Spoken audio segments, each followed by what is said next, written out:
Xin chào mọi người, chào mừng mọi người quay trở lại với kênh của mình. Hôm nay chúng tôi sẽ đổi xó một chút nhé. Bạn có thắc mắc rằng các YouTuber săn ma thường sẽ như thế nào khi thật sự gặp phải một hồn ma không? Tớ thì có đấy, sẽ rất là đáng sợ và thú vị đây. Trước khi bắt đầu video này, mình có tạo một kênh Discord để giao lưu với mọi người, có thể thảo luận và chơi các trò chơi giải trí tại đây nữa. Nhớ like và đăng ký kênh nữa đấy nha. Không xài dòng nữa, bắt đầu thôi.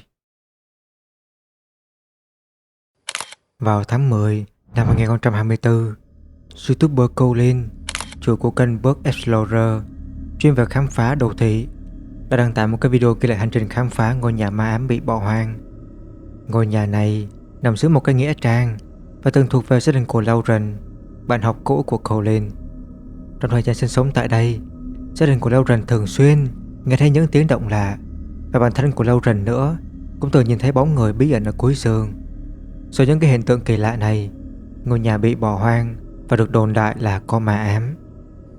Bất chấp những lời đồn thổi, Colin quyết định rằng một mình khám phá ngôi nhà vào giữa đêm. Anh bắt đầu video bằng cách đi bộ qua nghĩa trang để tiếp cận ngôi nhà. Sau khi tìm được lối vào, Colin chui qua một cửa sổ nhỏ để vào bên trong. Ngôi nhà hiện lên trong tình trạng tồi tàn, với tường và trần nhà xuống cấp, có nguy cơ sụp đổ bất cứ lúc nào. Tuy nhiên, Colin vẫn tiếp tục khám phá, di chuyển từ phòng này sang phòng khác. Chỉ vài phút thôi sau khi bắt đầu, Colin nghe thấy tiếng bước chân từ tầng trên. Lúc này, bầu không khí trở nên căng thẳng hơn bao giờ hết. Đoạn hội thoại trong video ghi lại rằng sự hoảng sợ của Colin.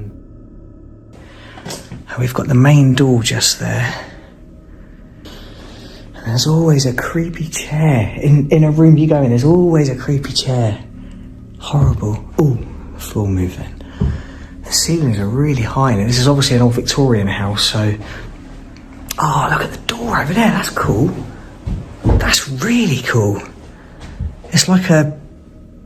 Well, it's like a sort of chapel sort of design door, you know, like a pointy one. What on earth is that? Oh my god, I've just got the biggest... Like, the goosebumps have gone all up the back of my legs and all on my arms. That's horrible. These doors are lovely. Look how thick they are.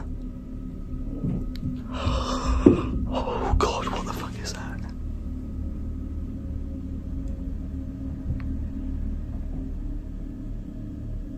Hello?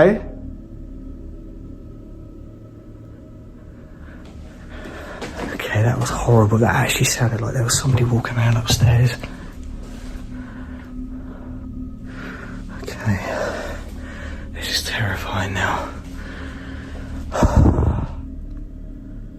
See outside, there's a road out there. It's very, very dark out there tonight. Okay, let's that mirror. I don't like that mirror at all. That is horrible. Sau khi nghe thấy tiếng bước chân, Colin lập tức gọi lớn và lên tầng trên để kiểm tra. Tuy nhiên, anh không tìm thấy bất kỳ ai hay bất kỳ thứ gì có thể gây ra tiếng động đó cả, khiến sự việc này trở nên bí ẩn và đáng sợ hơn. Khi video được đăng tải, người xem đã phát hiện ra những cái chi tiết kỳ lạ mà Colin bỏ sót. Trong cảnh quay đầu tiên, khi Colin bước vào hành lang kia, đôi găng tay màu xanh nằm trên một cắt tông. Nhưng chỉ vài phút sau, khi Colin rời phòng khách, đôi găng tay kia đã nằm trên sàn cạnh hộp. Tương tự, một quả bóng tennis nữa xuất hiện ở mép cầu thang khi Colin lên tầng trên, nhưng sau đó đã tự di chuyển ra xa vài feet.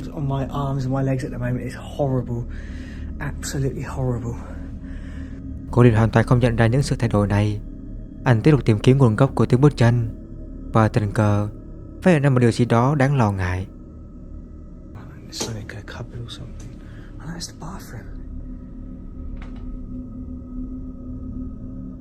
Oh, fuck.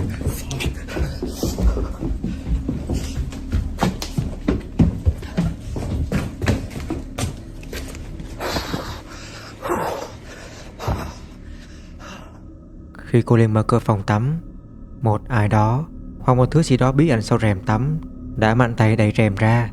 Colin sợ hãi tột độ và lập tức chạy ra khỏi nhà. Cho đến nay vẫn chưa rõ ai hoặc là thứ gì đã ẩn sau rèm cả, cũng như là nguyên nhân khiến găng tay và quả bóng tennis di chuyển nữa. khó có thể xác định được đây có phải là hiện tượng siêu nhiên hay là do người vô gia cư hoặc người xâm nhập trái phép gây ra, vì cô Lynn đã rời đi rồi trước khi khám phá ra sự thật. Bí ẩn này hiện tại vẫn chưa có lời giải đáp nào cả. Vào tháng 1 năm 2023, YouTuber Rich Hill đã đăng tải một video đáng lo ngại trên kênh của mình với tiêu đề như sau: cuộc chạm trán nguy hiểm và đáng sợ trong một tòa nhà ma ám bị bỏ hoang. Kênh của anh chuyên về khám phá đô thị, thường xuyên chia sẻ những cái thước phim rùng rợn khi khám phá các tòa nhà bị ma ám và bỏ hoang trên khắp Hoa Kỳ. Trong video này, Rip quyết định khám phá trường tiểu học Bow Rivier bỏ hoang ở Cleveland, Ohio. Ngôi trường này được xây dựng vào năm 1920, từng đóng vai trò quan trọng trong việc giáo dục cộng đồng địa phương. Nơi này khá nổi tiếng với chất lượng giáo dục cao và phản sự đa dạng văn hóa của Cleveland. Tuy nhiên, do dân số khu vực này thay đổi và suy giảm nữa, số lượng học sinh của trường giảm mạnh từ hơn 1.600 học sinh vào thời kỳ đỉnh cao năm 1970. Con số này giảm xuống còn 300 vào những năm cuối cùng. Năm 2015, trường chính thức đóng cửa sau hơn 92 năm hoạt động. Từ đó, nơi đây thu hút sự chú ý của những nhà thám hiểm đô thị và thợ săn ma, làm dấy lên nghi ngờ về khả năng bị ma ám. Trong video này, Rich cho biết anh đã một mình để khám phá ngôi trường vào giữa đêm. Khi bước vào, anh nhận thấy tòa nhà trong tình trạng tồi tàn, từ một trần nhà xuống cấp, sách vở và giấy tờ vương vãi khắp nơi. Các bức tường và bảng viết đầy những cái hình ảnh vẽ rách thị phi và thông điệp mới nữa, cho thấy rằng có người đã ở đây gần đây rồi. Tuy nhiên, anh không nghe thấy hay là nhìn thấy ai bên trong cả và tiếp tục khám phá. Chỉ 10 phút sau, khi đi qua hành lang, Rich đã gặp phải một điều đáng lo ngại. Đoạn hội thoại trong video này ghi lại sự hoảng sợ của Rich như sau.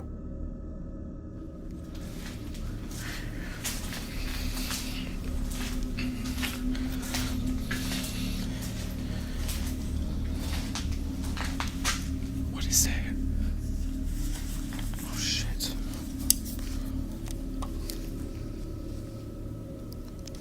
Do you hear that?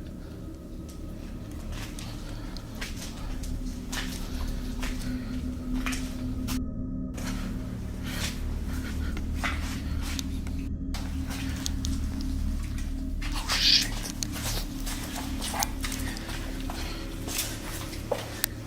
Somebody's here. Sau khi nghe thấy tiếng sột soạt, Rich tắt đèn pin đi và đi về phía phát ra âm thanh kia. Lúc này anh nhận thấy rằng có người đang tiến lại gần mình. Rich lập tức chạy trốn vào một số phòng. Sau khi thấy người đó đi qua, anh tiếp tục khám phá theo hướng ngược lại.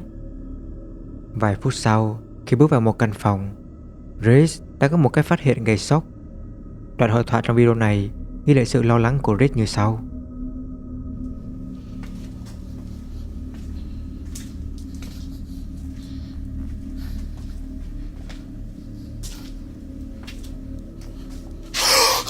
Shit. Oh fuck. Somebody's in there. Khi bước vào phòng tắm, Rich thấy một cái bóng người đứng ở cuối phòng, nhìn chằm chằm vào anh ta. Sợ hãi, Rich lao ra khỏi phòng. Sau đó, anh rút súng và quay lại kiểm tra. Đoạn hội thoại trong video này ghi lại sự sợ hãi của Rich như sau. Oh shit. Scared the fuck out of me. Oh man, fuck. What the fuck? Oh, it's a fucking toy. May mắn thay, bóng người đó chỉ là một cái ma nơ canh. Rick kiểm tra các phòng vệ sinh nhưng không thấy ai cả. Anh rời khỏi phòng và tiếp tục đi xuống hành lang. Lúc này, Rick lại nghe thấy tiếng bước chân và một cái bóng đen mờ ảo xuất hiện sau cánh cửa. Anh chạy vào phòng và tìm kiếm, nhưng bóng đèn kia biến mất rồi. Sợ hãi và lo lắng, Rick vẫn tiếp tục khám phá trong 10 phút nữa trước khi quyết định ra về.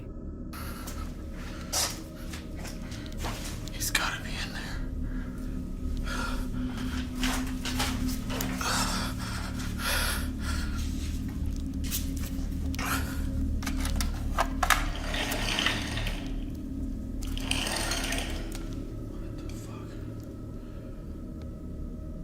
Khi Rick đến gần lối ra, anh nghe tiếng bước chân lớn đi xuống cầu thang. Anh gọi lớn và lên kiểm tra, nhưng mà không thấy ai cả.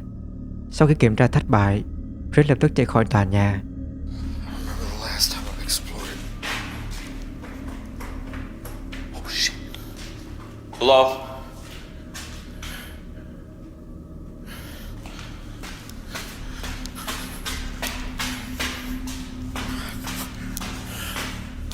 Hello? What the fuck?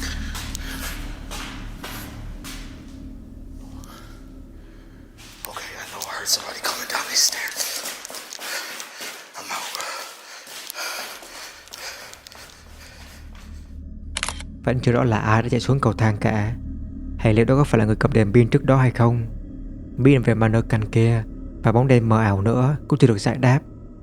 Người xem có thể tự đưa ra kết luận về việc liệu Rick có gặp phải người xâm nhập trái phép hay là những hiện tượng siêu nhiên tại trường tiểu học Bow River hay không.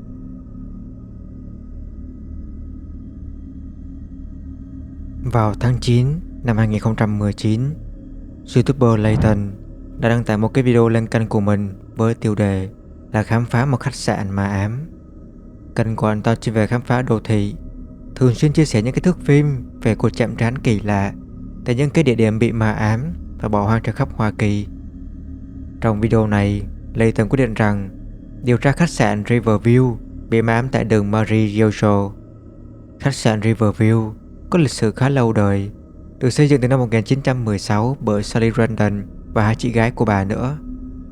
Sally đóng vai trò quan trọng trong việc xây dựng danh tiếng cho khách sạn. Tuy nhiên, vào năm 1936, Sally đã qua đời ở tuổi 71, và từ đó khách sạn được đồn đại rằng là có ma ám. Trong nhiều năm, du khách và nhân viên khách sạn đã ghi nhận những cái hiện tượng siêu nhiên kỳ lạ như là tiếng động lạ, đèn nhấp nháy và bóng ma. Nhiều người còn kể lại rằng họ đã thấy một người phụ nữ đi dọc theo hành lang, được cho là hồn ma của Sally Randall. Bất chấp những lời đồn thổi kia, Layton quyết định rằng khám phá khách sạn và ngủ lại một đêm trong một căn phòng. Chỉ 10 phút thôi sau khi đến nơi, khi đang dựng máy quay, anh nhận thấy rằng chiếc quạt trong phòng tự nhiên tắt rồi bật lại. Lúc này, mọi chuyện bắt đầu trở nên kỳ lạ hơn nhiều. Đoạn hội thoại của video ghi lại sự hoang mang của Layton như sau. So I'm staying in this super haunted room, and I wasn't even getting ready to film or anything yet. I was going to throw all my stuff in my charger, and I was going to go outside and then come back in and then try to set up some cameras and film. I've been in this room for like 10 minutes. My fan has shut off and turned back on. See that? The fan and the light are both plugged in behind the bed, and they're connected. So that shuts them both off. You hear the fan shut off? So that one switch turns them both on and off. And the fan by itself is turned off, I want to say, maybe 2 or 3 times. The bathroom door over there, it's closed. Now, I don't mean a little bit. I mean, it's fully closed. Now, the reason it's open now is because I thought maybe a breeze, maybe something. There's no windows open. I got nothing going on. And that thing right there is just closed all by itself. It's a little spooky. Layton nhấn mạnh rằng quạt và đèn được kết nối cùng với một công tắc. Chỉ có quạt tắt và bật cho thấy rằng không phải là do mất điện, mà có thể là ai đó hoặc là thứ gì đó đã tắt quạt. Anh cũng đã chứng kiến cửa phòng tắm tự động mở ra trước khi quay phim nữa. Khi Layton đang nói chuyện với người xem, cửa phòng tắm lại đột nhiên tự động đóng lại. Và lần này anh đã ghi lại được cảnh đó. Đoạn hội thoại trong video ghi lại sự kinh ngạc của Layton.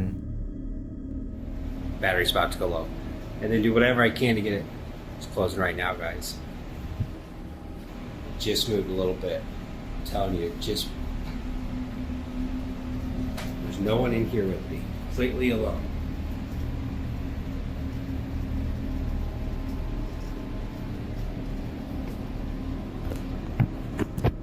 Hello?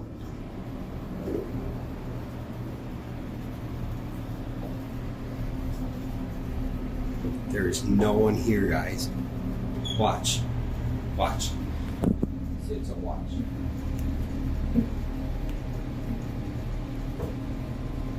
It doesn't close by itself. Okay? And this thing's open and closed. It's done it by itself. I want to say that's the second or third. I can't remember if it did it once or twice before I started on, but it's been doing it a lot, and I don't get it. Because I tried doing it by hand. got goosebumps. It closed all the way. Cánh cửa bí ẩn kia tự đóng lại nhiều lần. Layton kiểm tra phòng tắm nhưng mà không tìm thấy ai cả. Sau cuộc chạm trán kỳ lạ này, anh quyết định rằng sẽ tiếp với bất kỳ ai hoặc là thứ gì đó đã gây ra hiện tượng đó. Đoạn hội thoại trong video ghi lại nỗ lực giao tiếp của Layton. So I'm gonna put my stuff on the charger, and then I'm gonna go. I should leave something rolling while I'm in here, but everything's got a charge. You think you can close that one more time for me?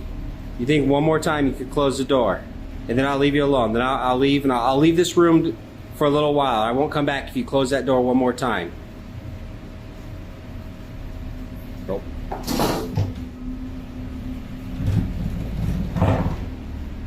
What the hell?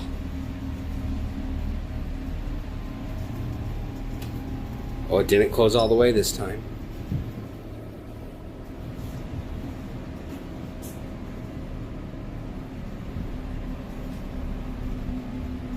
All right, I told you I would leave. I'm out. All right, guys. Ngay sau khi Layton yêu cầu, cánh cửa tự động đóng lại. Anh quyết định tạm dừng cuộc điều tra và ra khỏi phòng. Khi quay lại, anh phát hiện ra cửa phòng tắm đã đóng lại rồi. Sau những gì vừa trải qua, Layton quyết định đặt máy quay gần giường để ghi lại hoạt động trong khi ngủ. Đoạn phim ghi lại cảnh cánh quạt kia tự động bật tắt và chiếc ghế di chuyển về phía quạt. Tuy nhiên, Layton không hề hay biết vì anh đang ngủ say. Khoảng 30 phút sau, Layton bị đánh thức bởi một tiếng động lớn. Đoạn hội thoại trong video này ghi lại sự hoảng hốt của Layton như sau.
Xem kỹ đoạn phim, có thể thấy rõ là giường tự động di chuyển. Layton kiểm tra lại đoạn phim kia và phát hiện ra sự việc này khi anh đang ngủ. Anh quyết định rời khỏi phòng và trò chuyện với nhân viên khách sạn. Nhân viên cho biết những hiện tượng này rất là phổ biến và trở nên tồi tệ hơn nhiều trong vài tuần qua. Nguyên nhân ở đây là do một người đàn ông lớn tuổi vừa qua đời trong căn phòng mà Layton đang ở. Sau khi biết điều này, Layton đã quyết định rời khỏi khách sạn vào sáng sớm và không quay lại nữa.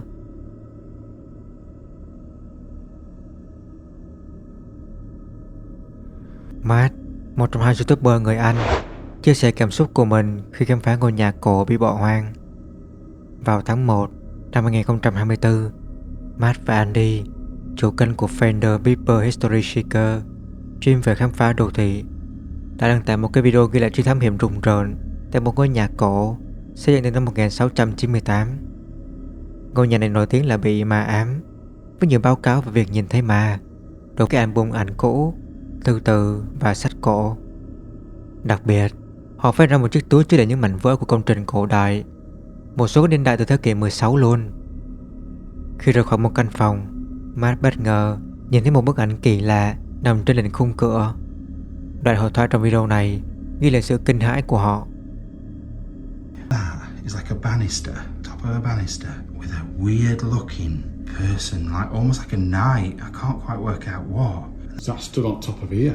Yeah, that's really strange. How was that? Thấy một bóng người da trắng không đầu đứng tại vị trí họ đang đứng, khiến cả hai vô cùng sợ hãi. Tuy nhiên, họ quyết định tiếp tục cuộc thám hiểm này. Khi bước vào một căn phòng khác nữa, họ nghe thấy những giọng nói kỳ lạ. Đoạn hội thoại trong video ghi lại sự hoang mang của họ như sau. You crap this in, man. I think you just echo your voice in here. Probably, yeah. I'm just. Oh, wait. That's quite an old toilet, isn't it, really? You know what I mean? It's not Victorian. Sau khi nghe thấy những giọng nói, Matt và Andy kiểm tra căn phòng thử rồi, nhưng không tìm thấy gì cả. Vài phút sau, khi họ đang ở trong phòng tắm, kỳ lạ vang lên. Tuy nhiên, họ không nhận ra điều này. Họ tiếp tục khám phá ngôi nhà này trong hơn 20 phút nữa. Sau khi rời khỏi ngôi nhà, Matt và Andy chia sẻ rằng họ chưa bao giờ cảm thấy sợ hãi và muốn rời đi như vậy cả.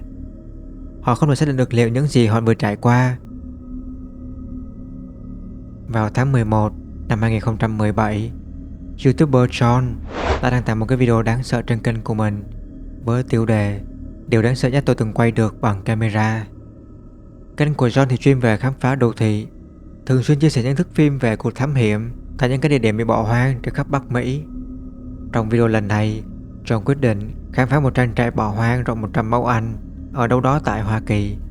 Trang trại bị bỏ hoang từ lâu rồi và được đồn đại rằng là có ma ám, với nhiều báo cáo về việc nhìn thấy ma và các hiện tượng kỳ lạ khác nữa.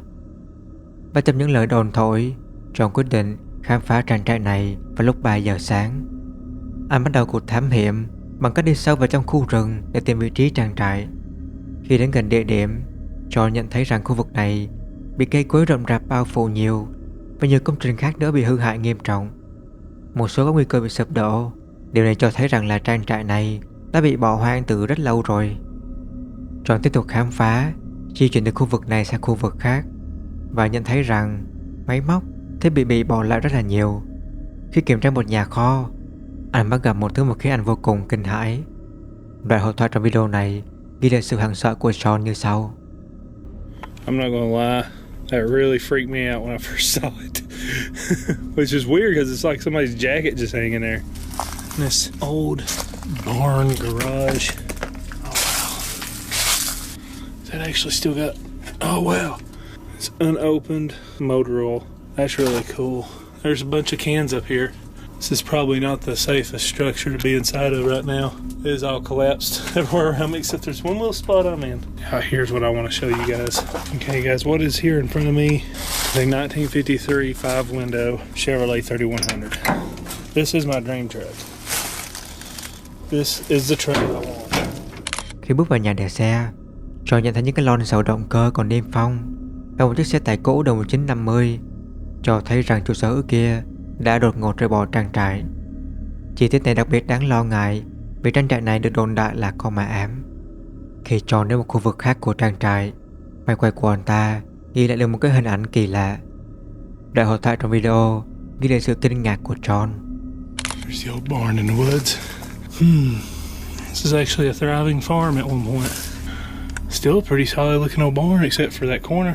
I just love being out in the woods at night. Something really freaking cool about it. Okay. Something really freaking cool about it. Nếu như xem kỹ đoạn phim, có thể thấy rõ một người phụ nữ tóc dài mặc đồ trắng đứng cạnh cây và nhìn chằm chằm vào John.